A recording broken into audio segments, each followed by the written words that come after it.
From the nation's capital, Eye on Washington with Marilee Joyce.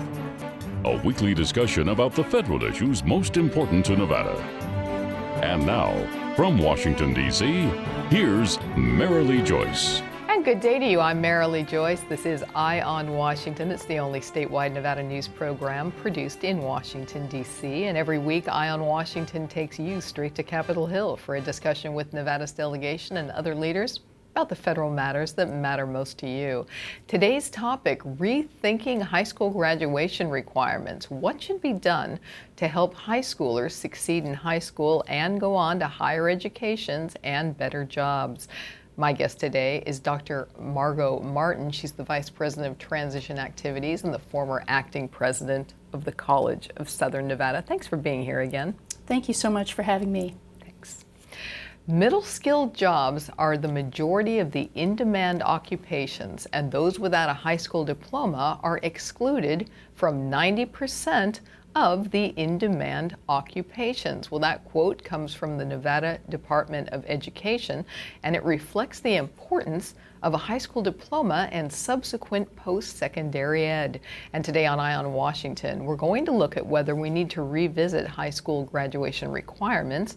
We'll discuss with my guest why post-secondary attainment continues to lag in the state, and we'll talk about dropout prevention efforts and whether enough is being done to keep our high schoolers in school. By the year 2020, 60% of jobs in Nevada will require post-secondary education short of a four-year degree. And right now, the state is nowhere near that percentage. In fact, only 1/3 of the state's population has that four-year degree or education certificate. So currently, the Silver State faces a significant skills gap. You already know about Nevada's rock-bottom high school graduation rate, but according to the Gwynn Center, most Nevada students who do graduate are not college or career ready. Year after year, the state has reported not only low high school graduation rates, but also low benchmark test scores and college matriculation. Furthermore, the center says that Nevada high school grads who do enroll in college or university are frequently unprepared for the rigor of post-secondary academics, and that has led to high remediation rates in Nevada's institutions for higher education. First of all, Dr. Martin, welcome back to our show. It's Thanks, great to have you again.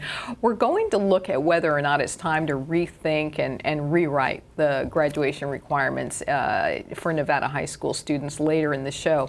But for this segment, I thought I'd let you talk about kind of the overall problem that's led us to where we are. Absolutely. One of the things that's very concerning is the fact that so many students who come into higher education in Nevada do come in underprepared. The majority of the students that find themselves underprepared, it's really in the area of math. But we have, at CSN, we have as many as 50% of our incoming students that need math and English remediation. So it is a concern to have students be able to come to college and be able to go right into college credit work and be able to succeed. Mm-hmm. You know, you talked last week about also the remediation, about students not only getting into college, but making sure that they stay in school and that they do graduate. You know, so got the very low graduation rates in high school that we're talking about now. You've mentioned the problem in college. It's obviously much bigger in high school in the first place. But we have the very low graduation rates among our high schoolers already. And those who do get through with a high school diploma, they often don't have the skill sets needed to either succeed in post-secondary education, so you're going to see the further dropping out there, or to land those top jobs, right? Absolutely. In this day and age, you really can't get out of high school and get yourself on a successful career path. Oftentimes those high school graduates can get gainful employment, but there isn't that opportunity to move up on a career ladder. So those individuals are going to find themselves later in life where they're not able to increase their earning potential and move up in their careers. And that's where post-secondary education becomes so important. Some of the things that we're doing within the NSHE system is really looking at some ways that we can ameliorate that college underpreparedness. One of the things that's a challenge for students that do come in having to take remedial work is that oftentimes can serve as a barrier or a gatekeeper for those students. And so some of the things that we've been working on is doing more supplemental instruction to go along with the credit-bearing class, and providing access to tutoring and those kinds of things.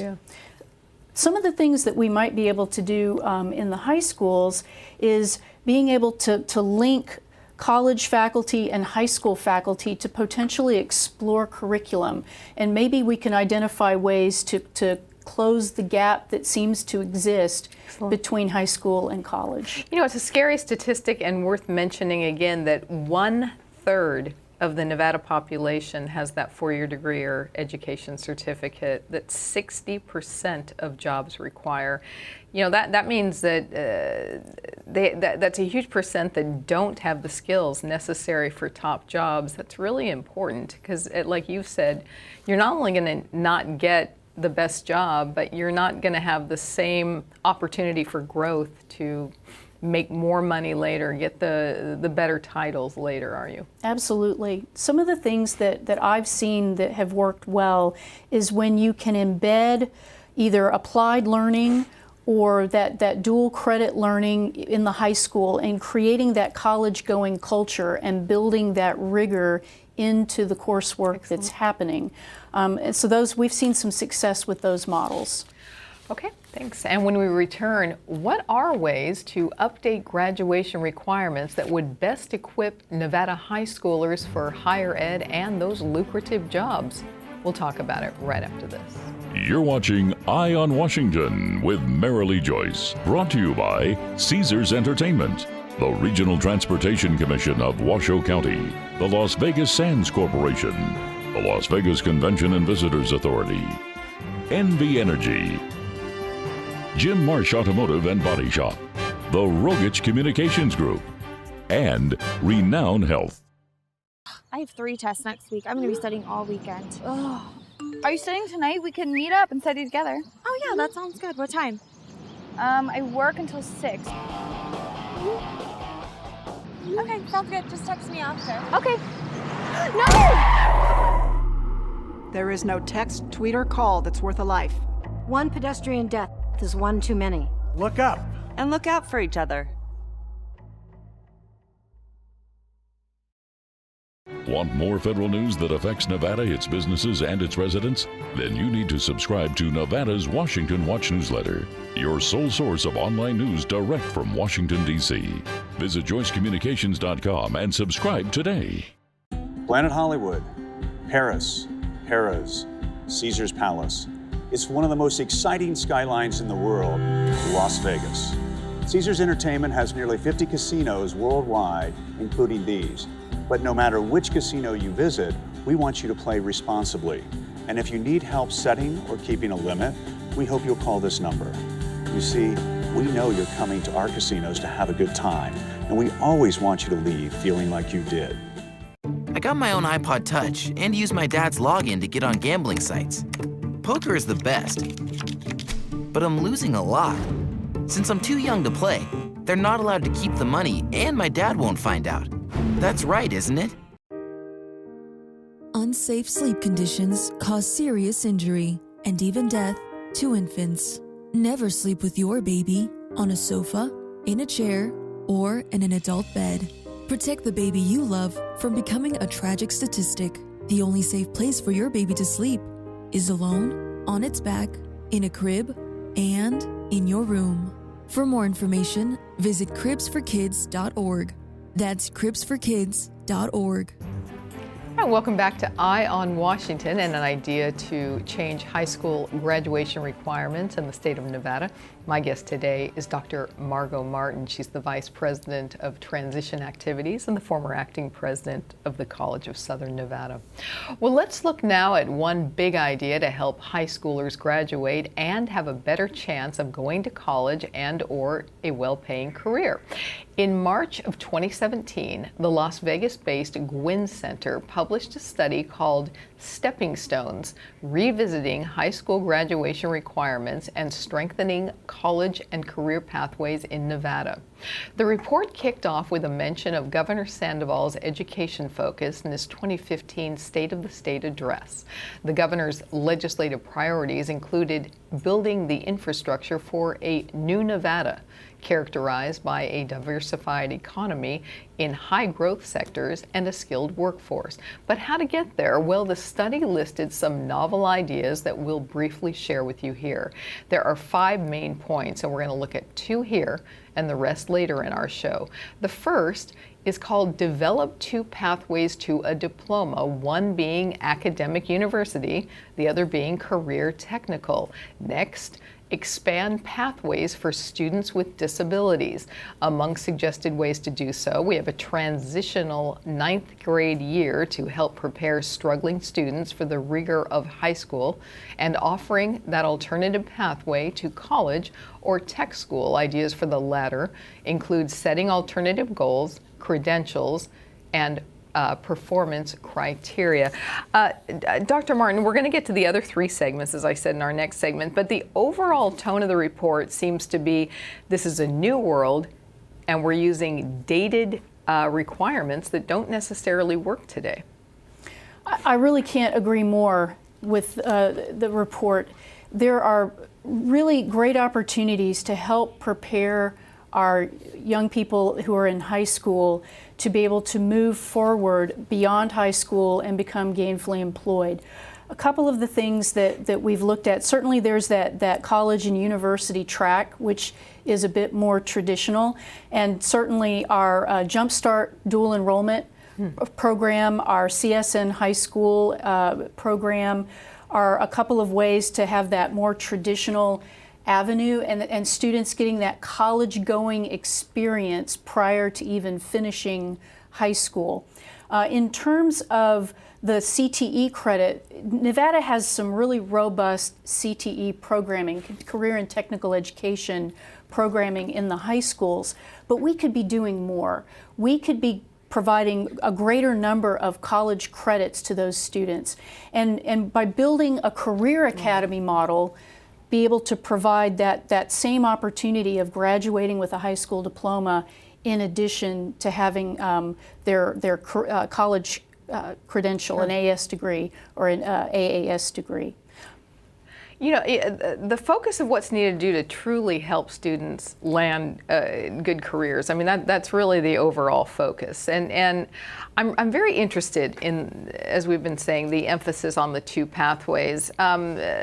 Some people are best suited for academia and some are best suited for tech school. I mean, there's just both of which can lead to very lucrative jobs, but each of which draws different types of people, correct? Absolutely.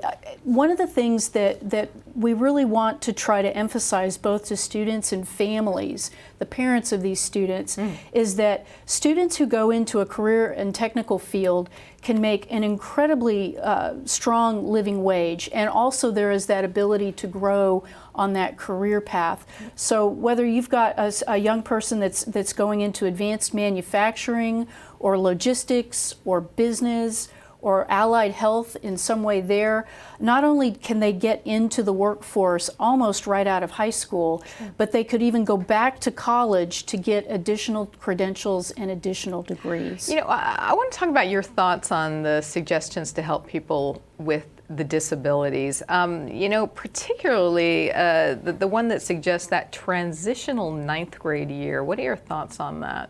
I think that is a terrific model and would provide that little more attentive approach to help students and meet them where those gaps may be.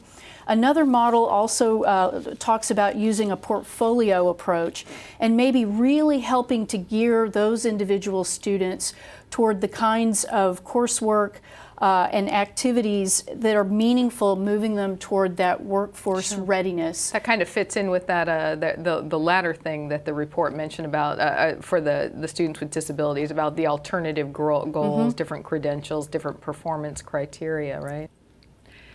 And when we return, 3 more ideas on how to help our high schoolers graduate, including ways to keep reducing the improving dropout rate. That's coming up right after this.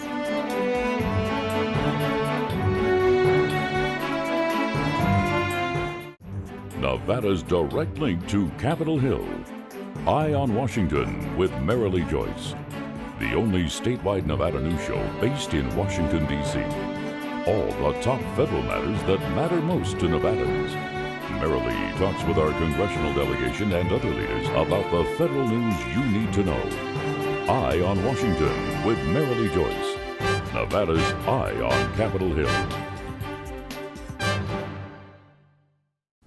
When you think RTC, what comes to mind? How about jobs? RTC road projects bring thousands of jobs to Washoe County, expanding and connecting northern Nevada, growing our local economy, providing a more secure future for our residents and their families. So when you think jobs, think RTC, your RTC, the RTC of Washoe County. Here in Nevada, opioid overdoses have killed more than 2,800 people and led to more than 30,000 visits to the emergency room since 2010. I've spoken to many families who have felt the tragic effects of opioid addiction, losing friends and loved ones. Opioid abuse alters a person's brain, leading to addiction. If there's even a chance of abuse, you should seek help immediately. Go to healthierNV.org for information and resources. If we work together, we will win this battle. Planet Hollywood, Paris, Harrah's, Caesar's Palace. It's one of the most exciting skylines in the world, Las Vegas. Caesars Entertainment has nearly 50 casinos worldwide, including these. But no matter which casino you visit, we want you to play responsibly. And if you need help setting or keeping a limit, we hope you'll call this number. You see, we know you're coming to our casinos to have a good time, and we always want you to leave feeling like you did.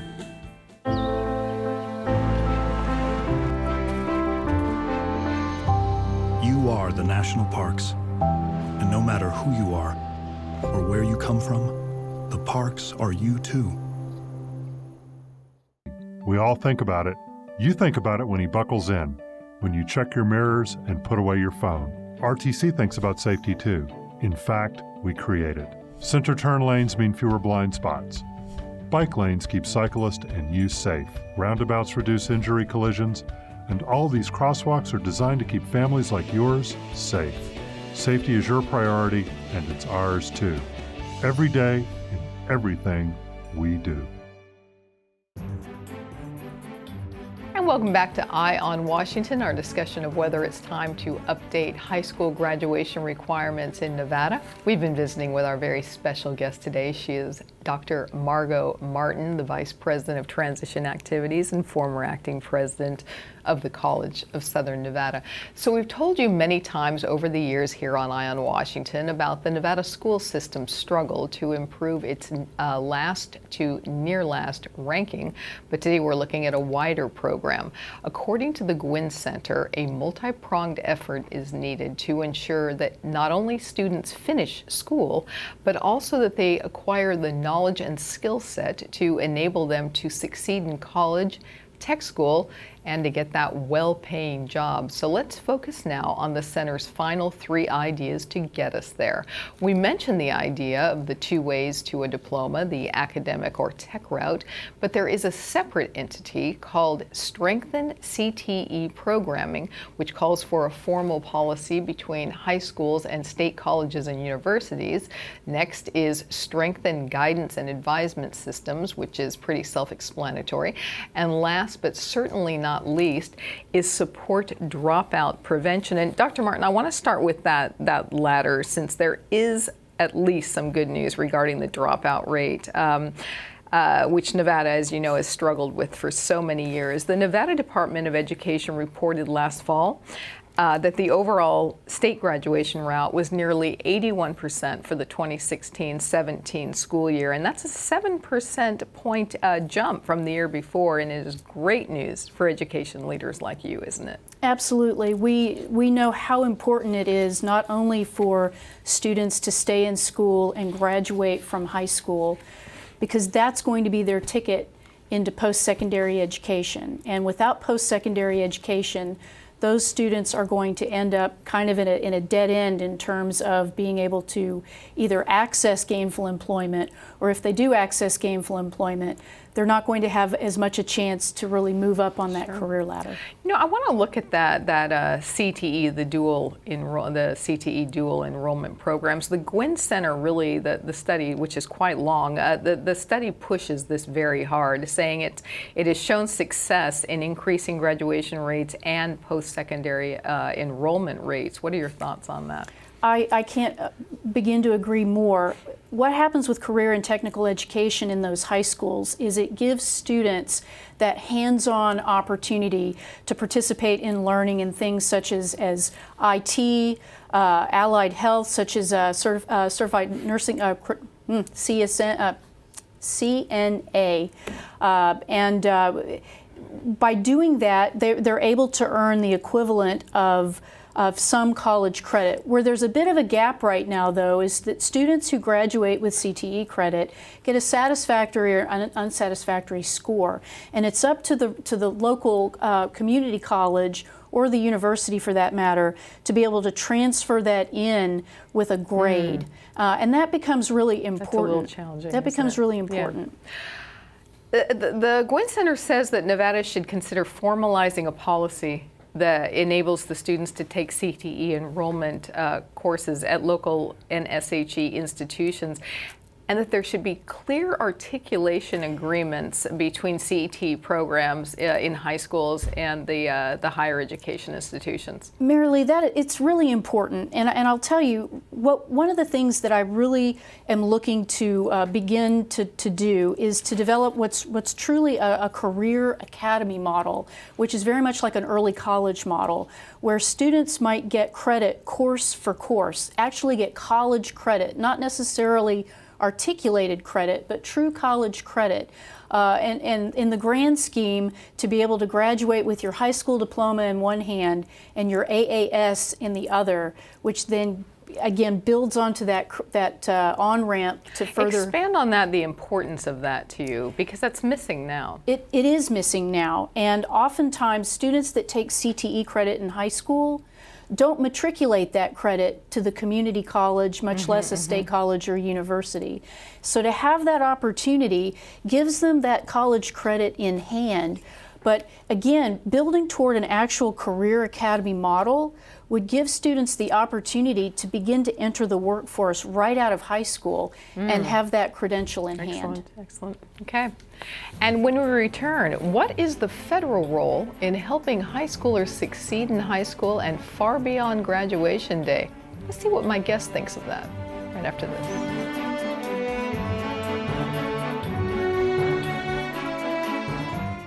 Planet Hollywood, Paris, Harrah's, Caesar's Palace. It's one of the most exciting skylines in the world, Las Vegas. Caesars Entertainment has nearly 50 casinos worldwide, including these. But no matter which casino you visit, we want you to play responsibly. And if you need help setting or keeping a limit, we hope you'll call this number. You see, we know you're coming to our casinos to have a good time, and we always want you to leave feeling like you did. Nevada's direct link to Capitol Hill. Eye on Washington with Marilee Joyce, the only statewide Nevada news show based in Washington, D.C. All the top federal matters that matter most to Nevadans. Marilee talks with our congressional delegation and other leaders about the federal news you need to know. Eye on Washington with Marilee Joyce, Nevada's Eye on Capitol Hill. I got my own iPod Touch and use my dad's login to get on gambling sites. Poker is the best, but I'm losing a lot. Since I'm too young to play, they're not allowed to keep the money and my dad won't find out. That's right, isn't it?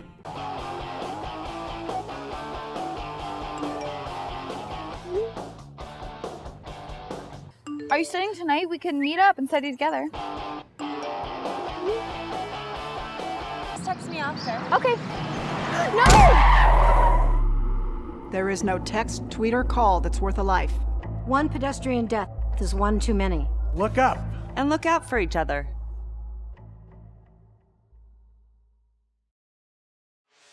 Where does the flu come from?